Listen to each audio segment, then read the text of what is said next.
Welcome back to the Flying Monk Talk Show. And today we are continuing with the Authors and Books series. And I'm very happy to welcome my old friend and martial art brother, James Cast. And welcome back to the Flying Monk. We had a good interview a few months ago. And the reason for you being here tonight is to present your new book. Congratulations on the first edition of Chuan, Fighting Art of the Han Brothers, which is a little bit, maybe for some people, obscure subtitle, but I'm sure you will explain what it is all about. And it's, as you can see, it's quite a small, compact book, but extremely concentrated. As I wrote on the back of the book, it's really condenses everything you would need to know about the basics of each one into a little book, and gives a lot of information and inspiration and some of your stories about your 11 or 12 years in Hong Kong. You had some very memorable training experiences, fights, training, meeting your teachers, and so on. So James Cast, author of Chuan, thank you so much for joining us. And let's begin just by explaining for the viewers that haven't seen the previous interview. Okay. Just briefly how you got into martial arts and how you ended up spending so long in Hong Kong. Yeah, sure. And thanks very much for inviting me to do this today as well. And can you believe it was actually a year ago that we did the last interview, wasn't it? Was it really? So that just shows you, I suppose, what the world's been through in the past 12 months and how time's distorted for us all, doesn't it? Really, but yeah, it's been an interesting year for everyone, I think. So back to this, yeah. So I started. I mean, similar to yourself, Alex. Most of my life, I've been doing martial arts, and have had an almost, I'd like to say it was healthy obsession. Probably was, at times financially unhealthy when you're younger in terms of training, and you put training before eating and sleeping and things like that. So it's probably not that healthy at times, but I mean, it's kept me healthy. It's kept me physically healthy. Since I was about 8 years old, with judo and stuff like that. But my first real training began when I was 12 in Wing Chun, locally in the northeast of England, with a very good teacher, who is still teaching, but he was one of the first people to learn Wing Chun in the UK. And I'm not sure if I told you this before, but he learned from Alan Lam, the guy who went across to the States and released all those videos through Panther, and he was also on the front cover of Inside Kung Fu. The reason I know Alan Lam is from his book. Yes. I think in the probably early 80s, when I was also obsessed with, studying any kind of books about martial arts, he actually produced a little book. Have you seen that? I haven't seen the book. No. I've seen clips of his videos, which I think probably pirated back in the day when those VHSs were so expensive. So they used to fly around. Because obviously they'd be imported from the States and would have different video PAL and stuff like that across here. So we used to get, this is obviously way before the internet and when people could download things and watch them on YouTube. So he was one of the first people who was public with it, because he'd learned in Hong Kong from Ho Kam Ming, I think it was, one of Yip Man's students. So his lineage was really good. But what was the book like? Was it any good? I've never practiced Wing Chun, so I couldn't tell you, but I bought anything and everything. And it actually gave a lot of information compared to the other Wing Chun books. The other Wing Chun books were mostly forms, technique. Right. And he was talking a bit more about the principles of sticking. As far as I remember, it's long gone, that book. Yeah. Well, there was, I mean, Wing Chun was the first big sort of famous style, wasn't it? Because of Mr. Lee. And that's probably where more of the books that were written during that time in the 1970s and early 80s were Wing Chun. And I stayed in that style for a good 5 years up until the time that I left the north and went down south to university with a view to teaching for my teacher, life takes you in different directions. The university already had a Wing Chun club, and then that was the first time I started to investigate other arts that were actually really outside of Chinese Kung Fu. So I was doing Silat and Muay Thai and some Filipino stuff, so very, very combat orientated, and financed myself the university by doing some door work as well. So that probably took me at that interest level to the Southeast Asian martial arts, and that was a good few years before I then moved down to London. And as you know, London, there's some access to, or back in the day there was, and there still is now, to some very good Chinese teachers, and that's when I really sort of discovered the internal styles. I'd read lots and lots of books. I really wanted to learn Xingyi and Bagua. I think I was quite inspired by, like a lot of Chinese history. It's sometimes difficult to work out what's fact and what's fiction and what's being exaggerated, but certainly enough to start exploring and researching. And that's about the sort of time that we met as well, and I was started studying Xingyi, and also I did some Chen style, and I had my first introduction to Yichuan through Karel Kaskuba, who's on who's based down in Reading, and he was one of the first people to learn in Europe really from the Aus. So I did a little bit with him. And that was very close to the time that I went to Hong Kong. So I knew early doors that I wanted to go out to source to study, not just on a trip, but to actually live out there and immerse myself into the culture, into training. So yeah, I went out to Hong Kong in beginning of 2005 to try and find as many different teachers as I could, and then focus down on something for a good length of time. I had no idea what the game plan would be with that, but it was it sounded like a great place to start, and my journey with Yichuan started very quickly in the first week when I stepped into Jingmo, or the Qinwu Association in Jordan, which I think you visited before, which is an interesting little place. It's like a little museum, isn't it, when you go in there? So many different styles being taught as well. Yeah, and the old weapons and dummies, and it's a stinking hot place to train in the summer. Well, it was the last time I went there 2 years ago. Last time I went to Hong Kong, and they'd finally put aircon in. I was thinking, right, you've done that really? now. Yeah, it's very small as well. I was quite surprised, and what really surprised me was I went in there. There was about 6 different teachers. Yeah, and maybe it was a gathering, I don't know, but it looked like a normal training. There was Eagle Claw, there was Long Fist, there was Xingyi. I didn't see any Yichuan that night. There was Praying Mantis, every kind of system. And then when I said, oh, I practice Xingyi Chuan, everybody seemed to be able to do the 5 fists. It was so funny. They weren't particularly masterful, but they all knew about what were the 5 fists. They knew what they were. Yeah, that's interesting.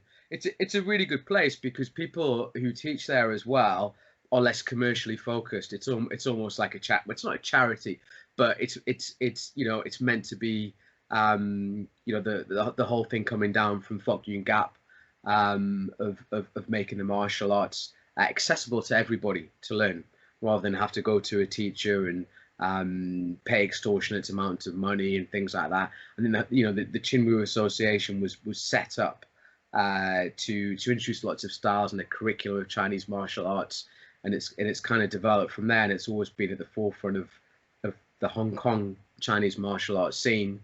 My teacher Chan Tak Kun was teaching the Yichuan there, obviously, and I said I met him on the first night. I believe, and you can correct me on the story, you had been there and met his his older brother, Mr. Ip Hastings, sometime before. Through Anthony. He was sick when I arrived, so he was still around in this world, but he was very ill, and so he was no longer present at the class when I got there, and he passed away shortly afterwards, unfortunately. So I didn't get the chance to meet him. But how was your meeting with him? I think it was about 1998 or 99 maybe, and I just come back from mainland China, and Serge was in Hong Kong Right. with Anthony, so we all stayed together for a little bit, and Anthony introduced us to the master. That was his Yichuan master. He Yeah. was still quite, vibrant at the time. He didn't seem frail or anything, and I just remember something very interesting. His arms vibrated. Right. He had a very strange vibration in his arms. I think you mentioned this with one of the masters in Beijing. Yeah. But it wasn't trembling. It wasn't artificially made by doing anything. It just seemed to be there. Yeah. And he could change. He could change very, very fast. Yeah. Very interesting. Mainly, he was speaking through Anthony's translation, Cantonese. I don't speak any Cantonese, so Yeah. that was. But of course, Anthony was, giving the gist of what was happening, and just the experience of being able to touch somebody like that was memorable. It was good. Yeah. Very I lovely mean, that's gentleman cool. as well. Really nice person. Yeah. Yeah, I've heard good things about him, and it's a shame that we didn't get the chance to meet. But it was quite clear that school was very, how can I say, combat orientated. That the people that went there to study wanted to use it, Yeah. and some were doing ring fighting like Anthony was as well, and others were fighting on the streets, in their own ways as well. So which is really interesting. So Maybe very we should give a brief mention about Anthony, because Anthony Au, who's in Hong Kong, he runs the Swish gym, isn't it? He does, right? Yeah, yeah. One or two or three of them now. I'm not sure. There was a couple of them by the time I left. There was, I think, a few years ago, he sort of consolidated into one very large gym in Causeway Bay. He had a few smaller ones, and he managed to get a big premise, and it's one of the main Muay Thai schools there, and of course he had a good fighting record himself, and has a background in Chinese martial arts with Mr. Ip and Yichuan and with Serge. Yes.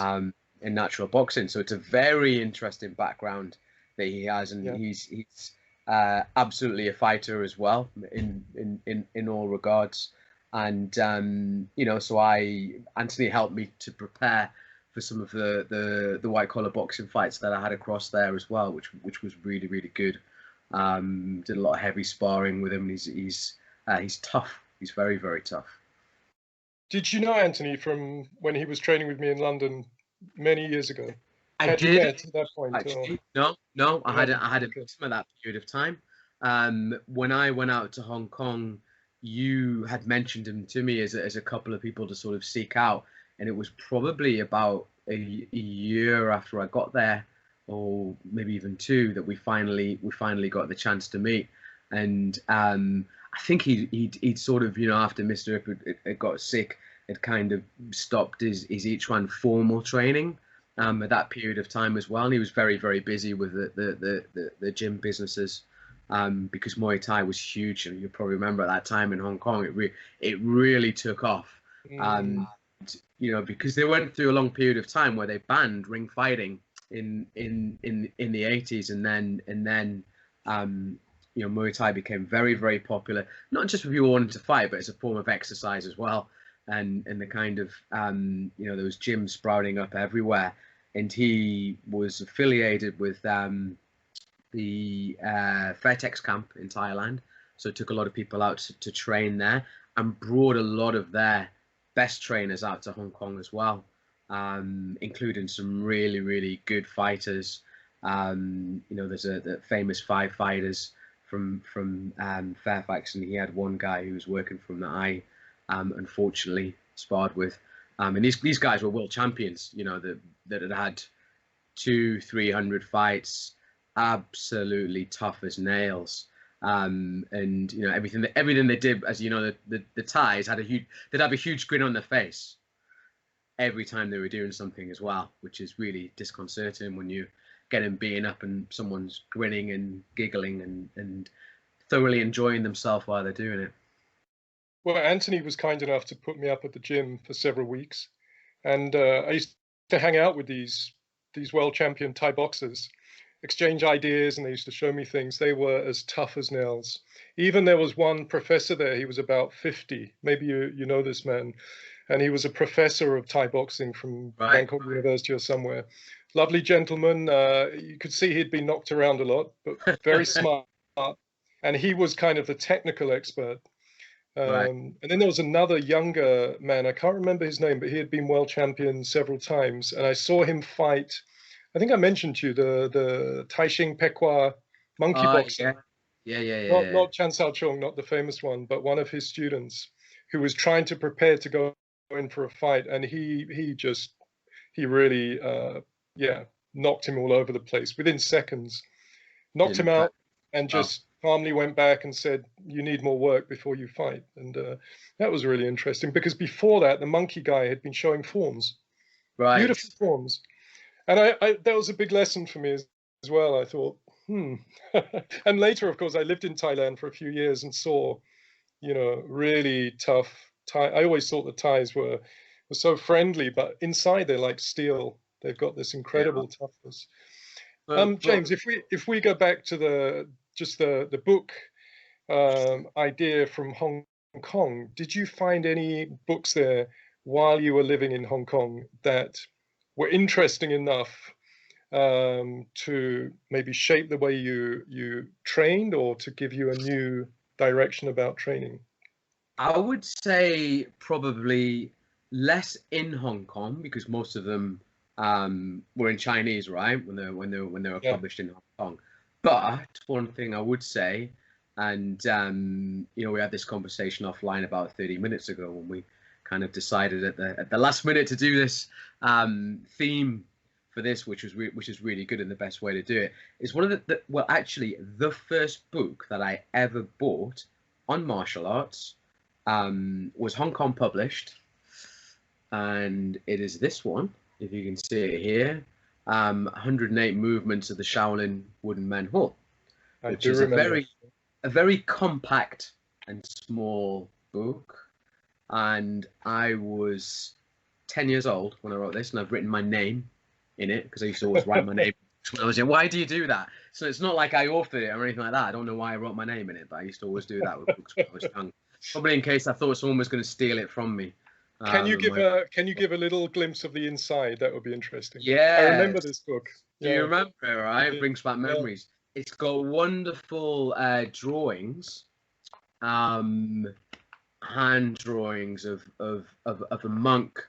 It's almost it's like something out of a Shaw Brothers kung fu movie, performing techniques on another sort of pigtailed guy in a kung fu outfit, and we've got all the names for them, so you can probably see. So we've got two dragons competing for the pearl. Oh yes. Strike to the groin and to the eyes. Spiritual line, open its mouth, which looks like quite a sort of bagua type of movement. Monkey stealing a peach. We all know that one, don't we? It's a lovely multiple opponents fight in there as well. Nice, very nice. Yeah, they're practical techniques, and I can remember as a very young kid, trying to learn from this book I've got here, and that was before I started my Wing Chun, to just because I was so interested to learn Chinese martial arts and had so little access to it. So it's still in good condition as well. So it was books like that were published out of Hong Kong, and they're really sort of like they're in the vein of the old manuals, weren't they? They were published in the 20s and 30s, the classical manuals by people like Sun Lu Tang. So Hong Kong went through this phase while it was churning out Shaw Brothers kung fu movies of also producing some really good pieces of work on kung fu. I think I've got others from the same publishing house on 7-Star Mantis, Vagabond kung fu. Yes. Yeah, I do remember that one. Yeah, the ancestor to the ninja. 5-Pattern Hung Quin. Do you remember that one as well? There was two books. Yeah, I've got that one too. I've got that one. I'm looking at all my bookshelf here, and they're all up there, and they're not too dusty. But they're inspirational books, and they all sort of tell a story and bring back memories. So Hong Kong stopped publishing that type of stuff by the time that I got there, and of course, getting really deep into the each one. You know, trying to find a book on each one is difficult, whether it's in Chinese or English. There's been a few. There were some books written on the Han line. I couldn't tell you the name of it, but our Chinese follows. So that's one. That's a student of Han Xingyu, so the same lineage as from myself. It's a mainland Chinese book, or Hong Kong. It's a Hong Kong book. It's a Hong Kong book. So I found this one in a bookshop in the early days I was in Hong Kong. So you can see Mr. Han there. That's a picture I've never seen on the internet before or pushed around. This is your teacher's teacher. That's my Qigong, yeah, my teacher's teacher. And it, although, you know, my Cantonese is okay. I can speak quite Cantonese, but I cannot read at all. So, but, you know, and there's a peach one there. So obviously in our system, we still practice a lot of Xingyi, which forms a huge part in this pole exercise. It's a really good book for having the whole system pictorially. And I believe, so I asked Sifu Chan about this book not that long ago, actually, this year, while we were having a FaceTime call, and he said that unfortunately the author had passed away a couple of years ago. So, and then I asked him, you know, who's left now from your lineage, and there's only 2 or 3, including himself, that are still around. Really, which is sad, and you know, just kind of makes you want to preserve and keep the arts alive as much as possible. Did I mention to you I met Master Han's group in 1983? My first trip to Hong Kong, the very first group I met on my second morning there, and it was in Victoria Park on the island, right? Victoria Park. Yeah, of course. And I went along there, and there was a group of, you know, middle-aged, older guys standing. I'd never seen it before, except on one edition of Inside Kung Fu magazine. There was a beautiful, old-looking Chinese man called Guo something, Guo Lianying, maybe. Do you remember? Okay. And he had such a perfectly upright spine and very open. Apparently, he was a student of Wang Shangjai, and he went to San Francisco, and it was him that I think Chen Manqing to leave San Francisco. Very classical-looking, scholarly type gentleman. Yeah. Mongolian man, actually. Okay. And the story goes that Chen Manqing came to San Francisco, and Guo told him, "This is not your place," and then he left. I always wondered who he was, actually, because his name seems to crop up here and there, or actually his photo more often than his name. Yeah, so I'd seen him, you know, the article about him, and then when I went to Hong Kong the first time, and I saw these guys under the tree, I kind of connected, but I had no idea because no one knew what Yichuan was at that time. Yeah. So I waited a little bit, talked to 1 or 2 of them, but they were, you know, it was very clear this was our own space, our own practice.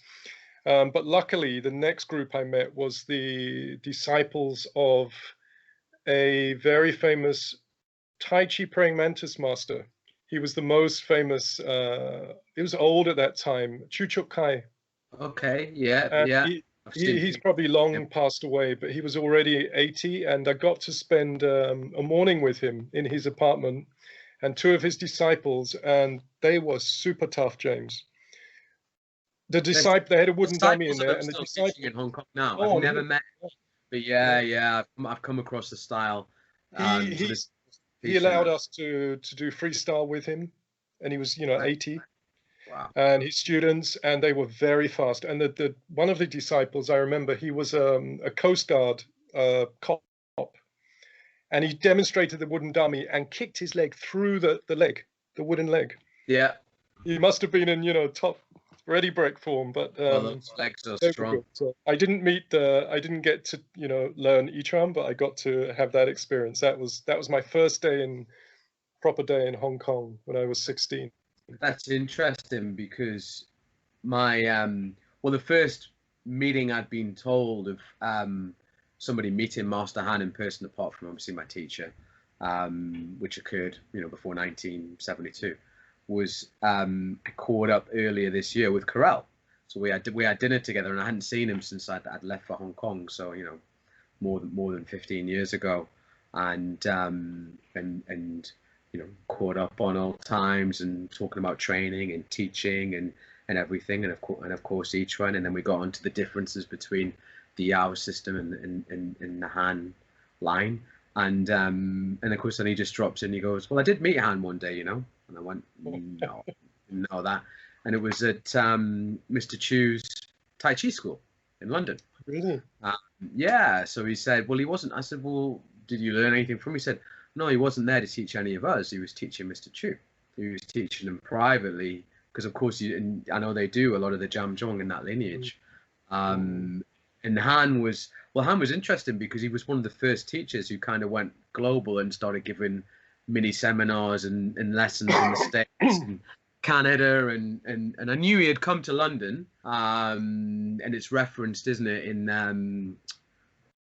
the book called, is it Tower to Ichuan, one of the first English books on Ichuan that was written by the Dutch guy, that he'd been across here. And so Carell had said, I passed him on the stairs a couple of times, and he just sort of nod and say hello, and he wondered who that was. And Mr. Chu had said it was his friend who was over to teach him.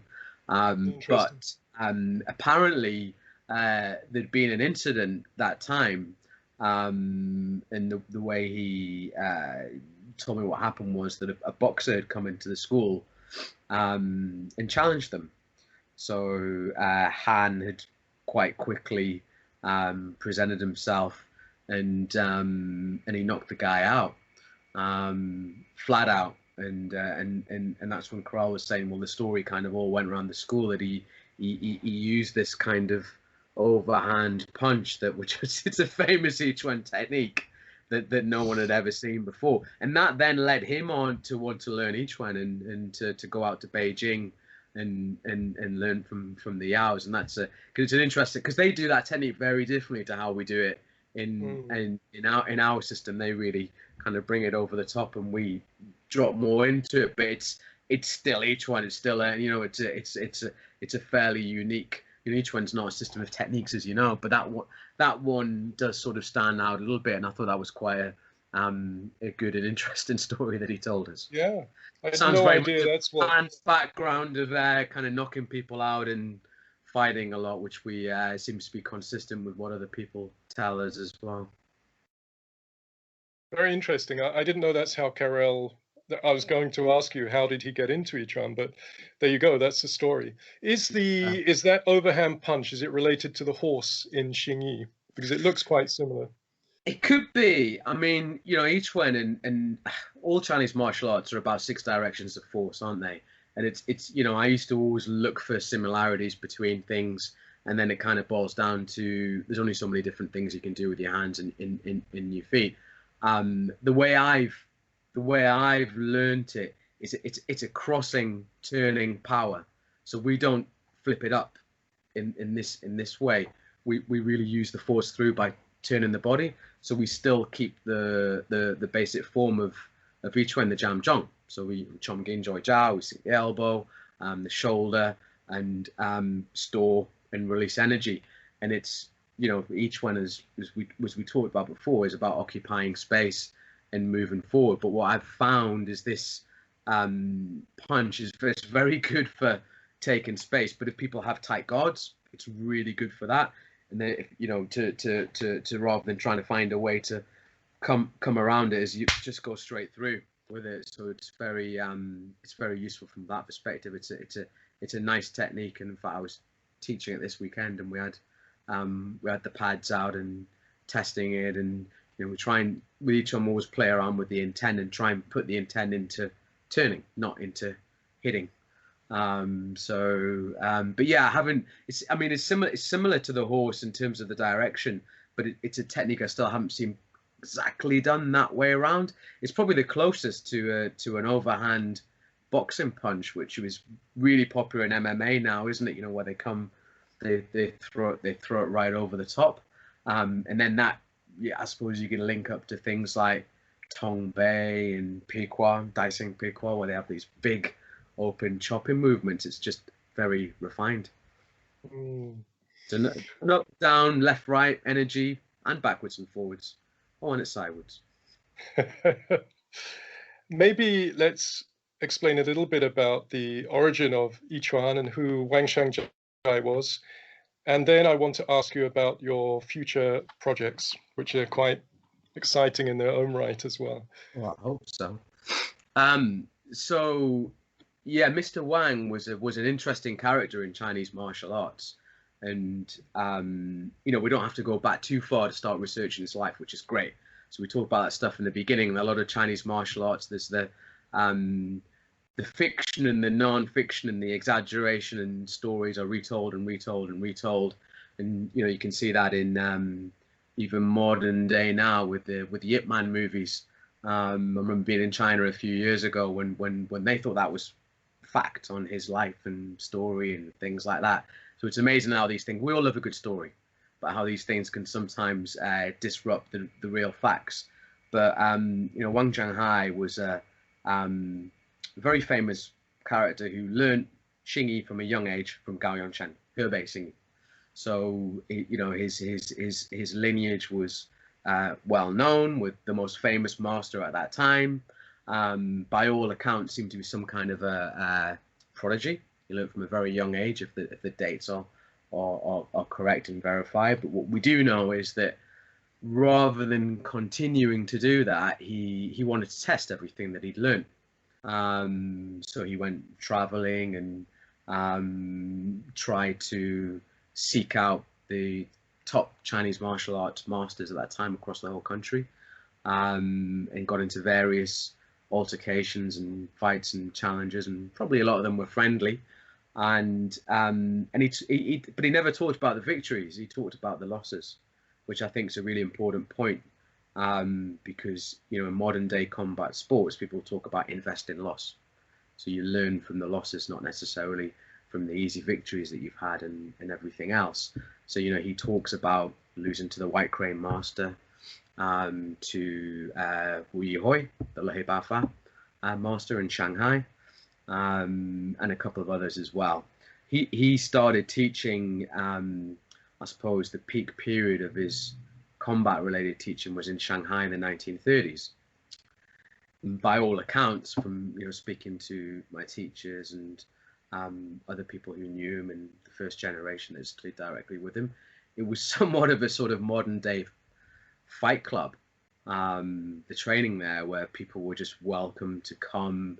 It wasn't really a formal school as such, and they sparred and they played together, and you know, he was the main teacher in there, and people came to learn each one in his new system. And obviously he was famous for putting things in the press as well, which I think sounds like they were misinterpreted as an open challenge, when in fact, from what I can gather, he was more saying come along and train, and rather than I can be. He doesn't sound like he was a man with a huge ego. He doesn't sound like he wanted to necessarily defeat everybody. He just loved his martial arts and his fighting, and he wanted to test it, and he wanted people to come along and if they wanted to, learn from him and stuff like that. So you know, as we talked about, I've learned from two Han lineages, from Han Xingqiu, who's the younger brother who had emigrated to Hong Kong, learned from his student, and then also the older brother Han Xingqiu, who emigrated south but to Zhuhai, which is obviously near Hong Kong but still in China.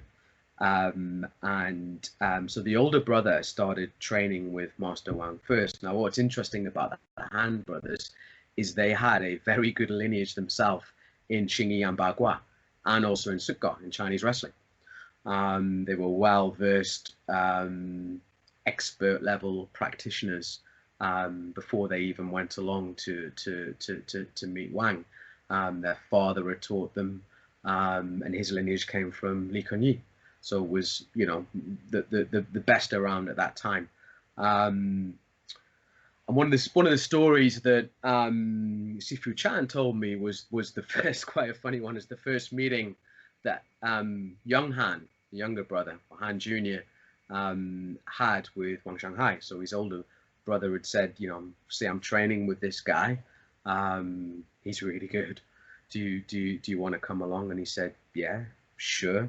And he went there, and Wang asked him to spar with one of his students, and Han just knocked him straight out, and then kind of disappeared after that. Thought, well, not too much happened there. Didn't really pique his interest. Watching people standing in the Jamjong and everything else, and I guess that just sort of failed his first test. And then Wang said to Big Han, to Han Senior, do you want to ask your brother to come back? And of course he's like, well, I'm not sure whether he will, but let's see. So he came back along, and Wang obviously said to him, it's a classic thing in Chinese martial arts, try and go through one of the students first, and then if that fails, so Wang obviously said to him, look, shall we, you know, do you want to try? And then Han goes, sure, and attacks him with a bung chuan, and Wang does a bung chuan back to him and knocks him clean out. But that wasn't the end of the story. So Han, once he's come back around, said, well, you know, I wasn't quite ready. Can we do that again? He probably did bruise his ego slightly as well. So Master Wang says, yeah, sure, we'll go again. So he tries again, and this time Wang hits him into the ribs, and the story goes that he was vomiting blood, and then he trained, and then he came back to train. So I guess that passed his approval to think, well, each one's probably worth learning, and it's worth studying with this guy. So from that time, both brothers were training. It was a very, I mean, I don't know what you think, Alex, but I think that's kind of the golden age of Chinese martial arts, from the 1920s up to the 40s, when they were fighting a lot. Xingyi in particular was, you know, winning tournaments, all the Lei Tai fights. Everything was out in the open. It was really combat orientated. There was great manuals and books coming out in that time as well that people were writing. And you know, it must have been, if you could go back in time to study in the martial arts time machine, I mean, that would be the period of time that I would want to go back, just to really see what these guys were like, because it sounds like kind of the MMA type period of Chinese martial arts, and everyone was cross training. You know, everybody was keen to improve themselves and learn new things and see who else was out there at the same time as well. And you know, Wang, even when he had his top students, would send them to other teachers, which is kind of unheard of, especially in these days. That, you know, you know, unless you look at the combat sporting arts that we have now, and you know, someone would say, well, I'm teaching stand up, and you know, go across to that guy there who does Brazilian jiu-jitsu. He's better at doing groundwork than me. But you know, this was occurring, you know, 100 years ago, 90 years ago. So it's really interesting to see how it developed and what they were doing during that time. And you know, that's not the end of the story for Yichuan. It kind of is for my Yichuan, because you know, both after a period of time, both hands moved down to down south, as I've mentioned, and started teaching their schools. They had, and we can talk about this later, I mean, they had quite large different representations of the art. So they changed their ways a little bit, and each one continued its own journey as well. As Master Wang got older and had different students and things like that, it went in different directions, and you can see it when you look at the different Yichuan schools and branches, that they're quite different. They're all good. They all have their place, but they're different. And I suppose it's a good case study, because with things like, especially Tai Chi, but Xingyi and Bagua, because they're much older, we have this much longer history period when we start looking at changes that occur in students of students of students and in different branches and things like that, it's much more vast. But with each one, because it's really 100 years old, it's very clear when you look at the branches and how they've developed, and the students and other practitioners that went to learn from Wang Shangjai. It's I mean, I'm just a geek, but I find it quite fascinating anyway. You know, this Tianjin martial Zhang Xiaodong, Yeah, and then of course they famous, were yeah. Zhang Xiaodong was very good friends with Wang Shangjai. Yeah. I think these guys seem to be more interested in, perhaps because they were professional bodyguards and they were earning very good money from the bodyguard business, apparently quite wealthy at that time. So for them, the teaching was like a sacred thing that they just wanted to get their students as good as possible. But it seemed to be the sharing started at that period. Whereas before this, the schools were very clannish. And, you know, like a secret weapon, I don't want to share my stuff with anyone else. Put the walls up, no one's coming in the courtyard. But these Tianjin masters that seemed to start off that period, Sun Lutang, Master Fu, all of these people, they were exchanging. And then all the way down to, as you mentioned, in Hong Kong at the Jingwu Association and the Nanjing Guoshu Association. It was all about bringing out the arts for the good of the nation rather than just for the clan, for the small clan. Yeah, because they were probably even, you know, aware at that time how easy it would be to lose things.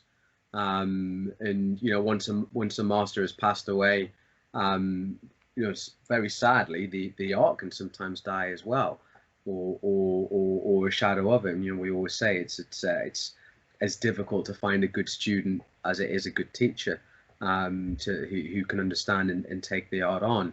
So yeah, they were trying to spread it, but it seems in a very healthy way.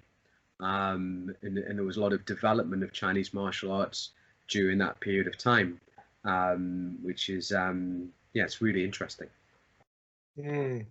A technical question, again, coming back to the cover of your book. I think it was you mentioned that this posture is from the white crane influence on Yichuan. Is that correct? And if it's correct, how much white crane is in Yichuan? Well, that's a really good question. So, point number one is does the posture come from back up from white crane?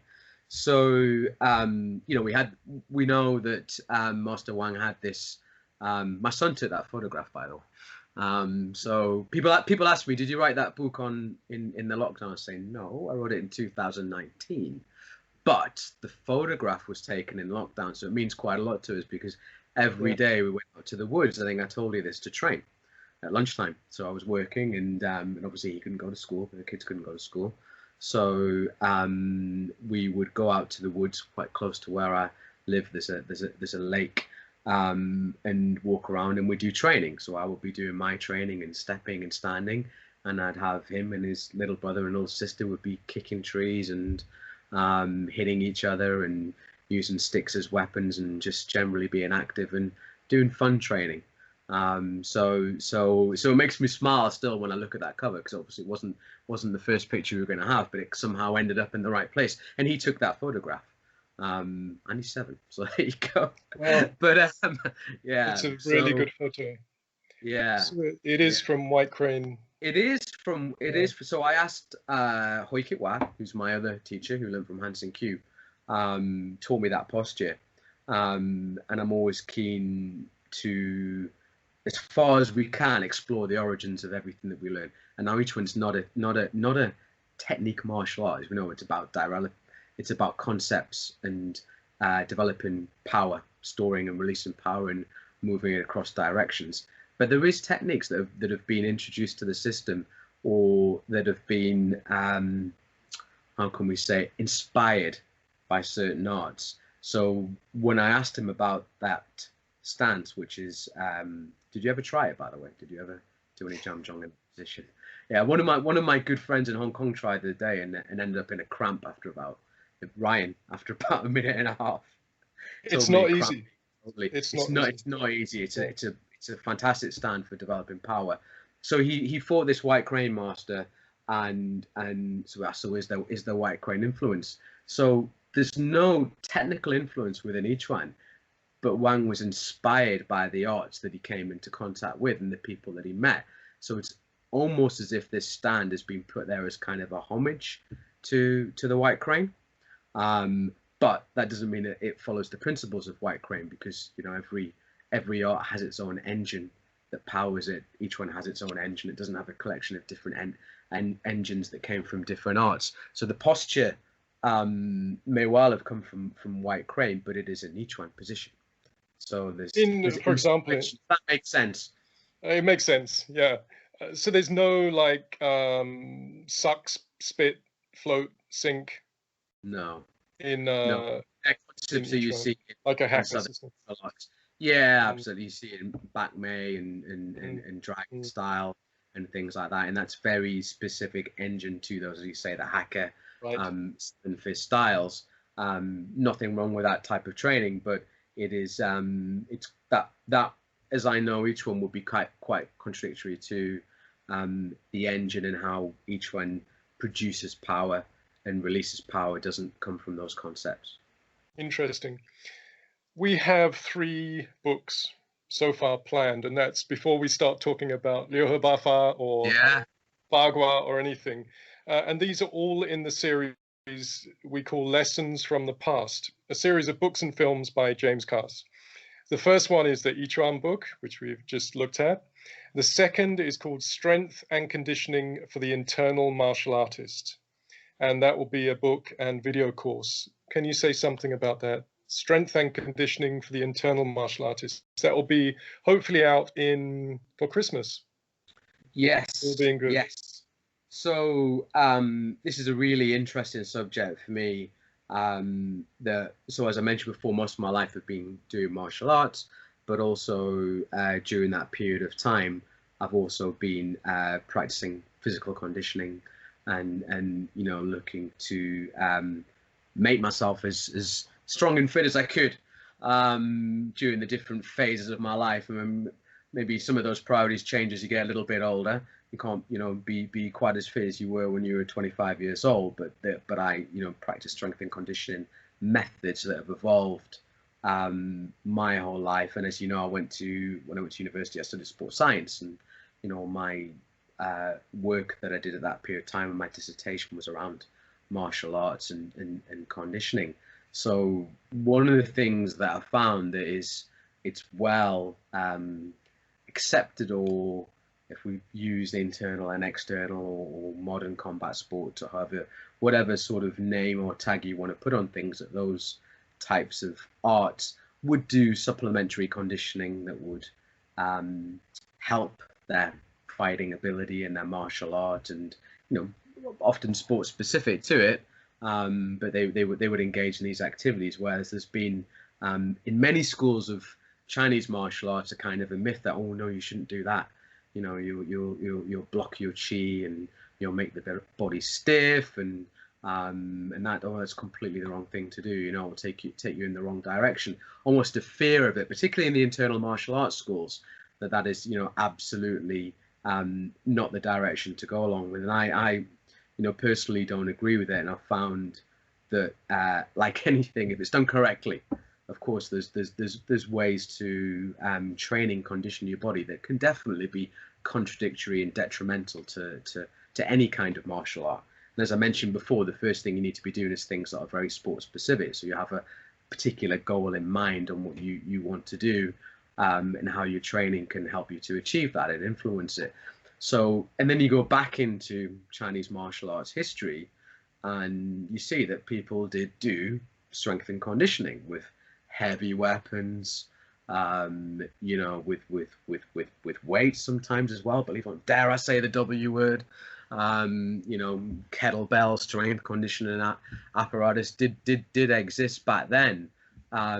So I wanted to write a book that would share, I suppose, both sides of my experience. One, the internal martial arts and the Yichuan and the Xingyi and Bagua, the principles of that, but then how you could train and not contradict that, but enhance it with correct conditioning methods, not just strength. You know, we're talking about all aspects of fitness in that, which I think is really, really important. So this book looks at different ways you can do that and program that in to your own training, be it, you know, isometrics, which has been in all martial arts since day one, calisthenics.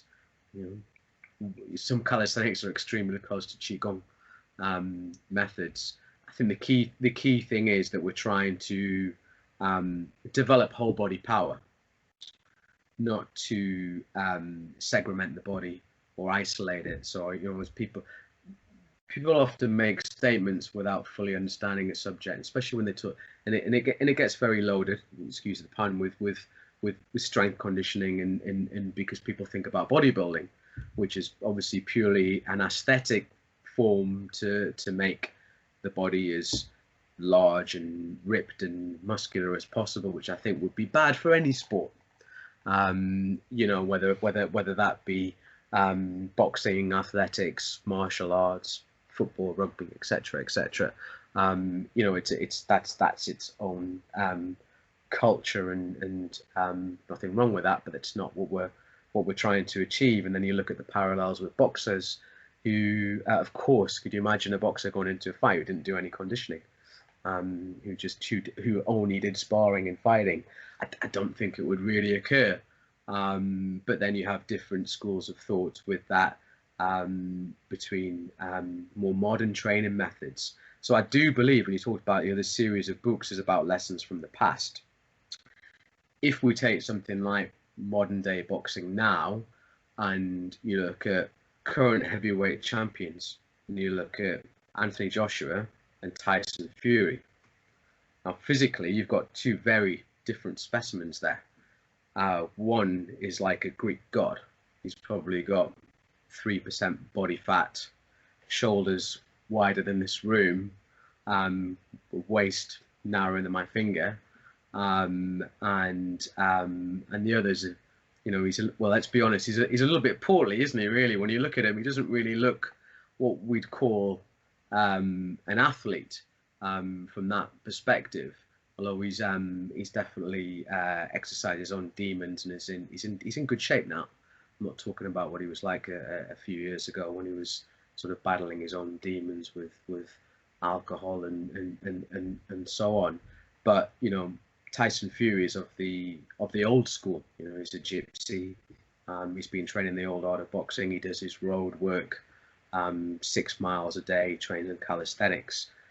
Anthony Joshua has been trained the Olympic way by the British Olympic squad, and there's a lot of people who have noted he's been trained in CrossFit and really intense conditioning methods above perhaps the technical aspects of the sport. And you know, that's evident when you look at their style, when you look at their physique, when you look at the way they move, etc., etc.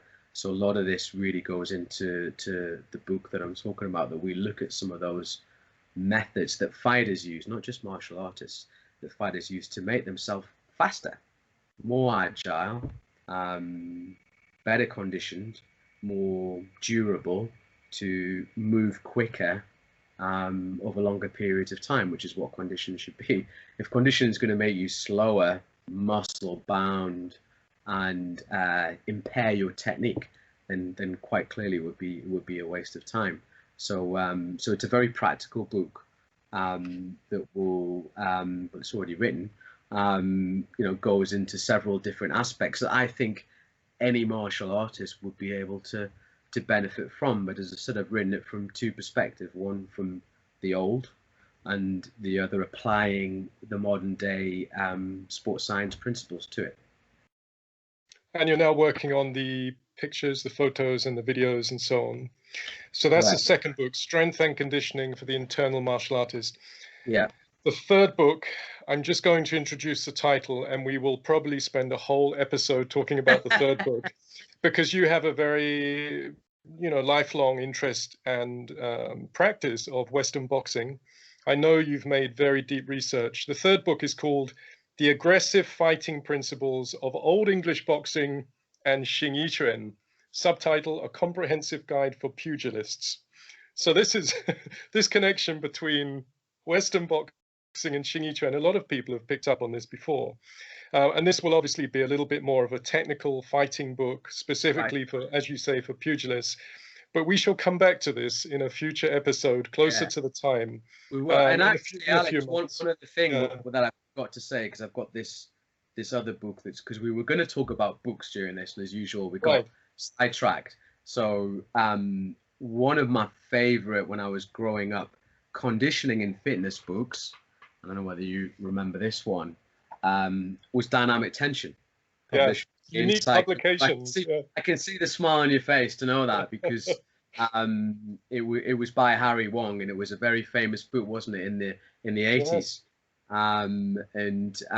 which talked about isometrics, and you know, had some great photographs, and actually had calisthenics in it as well, push-ups and things like that. So I remember, well, not even as a teenager, below that book and saying that things against the wall and stuff like that. My book's not going to have those exercises in it, but you know, it was a good book.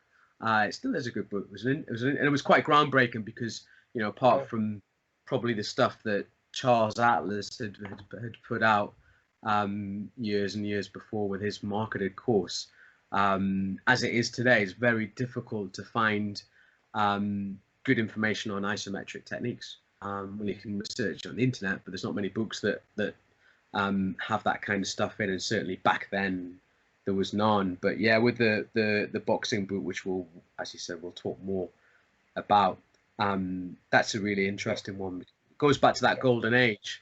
We were talking of Xingyi in the 1930s, but also boxing had its own parallel of a golden age then.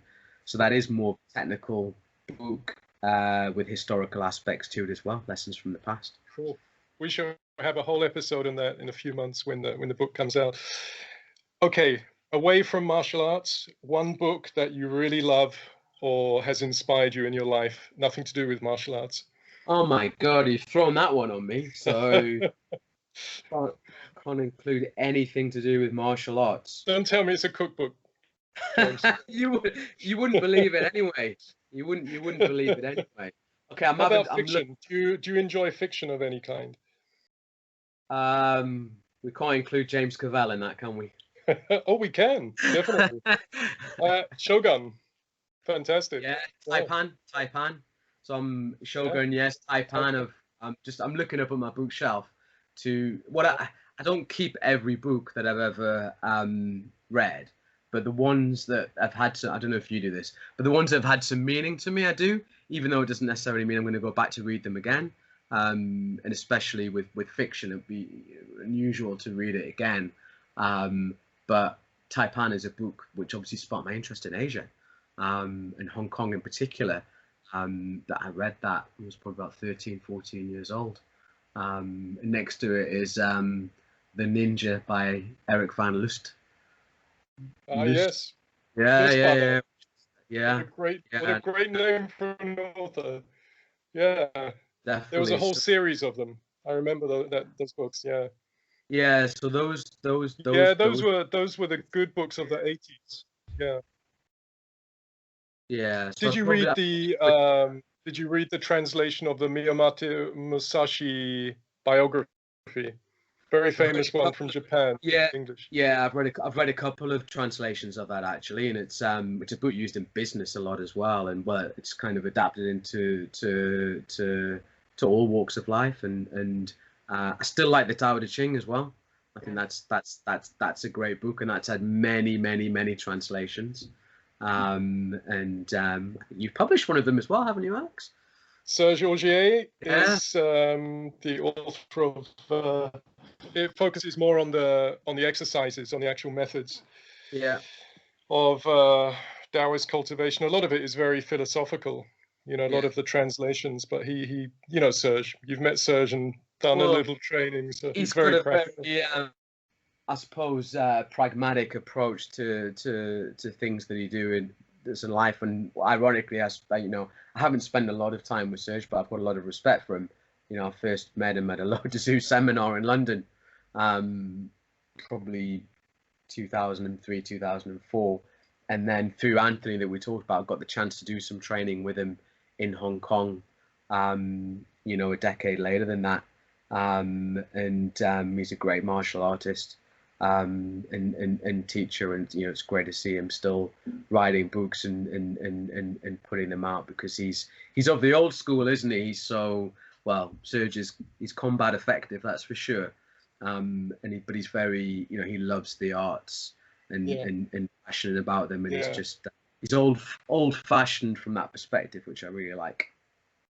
Yeah, I was really happy to be able to publish his books, and your books now are the next series that are coming out, that are going to, it looks like it's going to be a series of very unique titles. You know, nobody's really talked about the strength and conditioning aspects, specifically for internal martial arts, or the connection between Western boxing and Xingyi. So it looks like we have another, for Line of Intent, another really interesting series. Just to get back to Serge's books, we have, of course, many more titles coming. You'll be happy to know. Yeah, I would be surprised. I'll keep you informed. Yeah. Any teasers? Is he going to go into any sort of specific area or specific arts more? Yeah, we have the next one is Training with the Seasons. Different. You know, as I mentioned, where I first met him, but there again, you have another modern example of a guy who's a teacher, has lots of students who are teachers, who still goes and trains with other people, and still has a thirst and hunger to learn. And I've no doubt he sends his students to train with other people. Well, he comes along with them. I remember seeing him at a seminar, and he had a bunch of his students with him. You know, we all trained on a rooftop in Hong Kong, and you know, at that period of time there was, you know, Anthony, there was Thais training there. You know, anyone who wanted to come along was welcome to come along, as long as you didn't mind the bruises and in getting hit. And the only problem with Serge is you can't bloody walk for 2 days after you train with him. So it was like everybody says that. Yeah. But strangely enough, in all the years I trained with him, I never got hospitalized or you know, seriously injured, unlike with some other teachers in Taiwan, for example, when I got seriously sick. Serge bruises you, but never to the point of you know, critical. No, he's injury, got control. Which is good. Never seen him to lose control, and he's a nice guy. I think he enjoys hurting people, and he's very skillful. So I think he knows how much individuals can take and not take. So I suppose you take it as a compliment if you're getting hurt more, and getting more bruises probably means he thinks you're all right, and well, you can handle that. That'll kind of toughen you up a bit anyway. And yeah, that's how he grew up to learn the arts, isn't it? Definitely. To finish, let's just remind people that you are teaching in Newcastle, Northeast England, and also in Basingstoke every couple of months. You have a quite strong group in Basingstoke, and I know that you're quite willing to travel other places once all the lockdown's finished to spread the arts. Still got people traveling each one. Here as well. Yeah, people come to see you, of course, from many different places. They even from other countries now. You have students. You teach each one of the Han brothers. These two branches of each one. You also teach Liuhe Bafa. And some Magui Bagua a little bit. Probably. I mean, I practiced Magui Bagua for several years under Chun, because that was, you know, his other style that he learned in Beijing. I don't teach the system just because I feel I've got my hands full, and I'm busy enough with my own practice and teaching through the Yi Chuan and Lei Ba Fa, which sit very well together. But I can certainly refer people through on the Magui, and I find that particularly that system of Bagua is very good to develop whole body structure and power again in a very safe format. It's very, very healthy for people. It's a very, very good system for that. So it helped me a number of years ago after I had knee surgery from fighting from Muay Thai, and then snapped my ACL. and obviously it took me a while before I was back on the feet, and that's, I suppose, how I came to learn that, because I was doing Ichuan, and Chun said, you know, I think some straight line walking would be good for you while you going through this rehabilitation process, which I talk about in the strength and conditioning book as well, on you know how to strengthen the joints and prevent this kind of accident from occurring. Sometimes they do, but you know, you want to maintain your most important thing with practice to make sure that you can stop practice, particularly as you get older, and if you're engaging in combat sports and the ability to get injured and stuff like that. So I actually learned that more as a rehabilitative type practice, which it was exceptionally good for. But now, yeah, the interest from a practice, because I will say I'm a practitioner first and teacher second, is from each one, and Lockhart Bafa or Lohe Bafa. Fantastic. If people want to get hold of you, James, what's the best way to do so? Best way to get hold of me is probably through either my Instagram, which is JC Ichwen, and I also use the same JC Ichwen on Facebook as well. I do have a website. It's not very good. I'm looking at doing another one at the moment, so I'll probably be putting something else out with that in the near future, but it's probably through social media at the minute. It's easy to find anyone on social media these days if you want to find them. Fantastic, and thank you so much. That was really interesting. And I could talk about books and martial arts for another many episodes, so we will absolutely come back together very soon when the next book comes out and make another episode if you have time. I will make time. Keep safe and well, and thank you, Alex. Have many good trainings with your children in the forest. And I look forward to see you either up there or down here in the next couple of months. Definitely, we'll get together again. All right, great to see you, old friend. That was fascinating. Thank you very much, James. Take care. All the best. Alex. Bye. Bye-bye.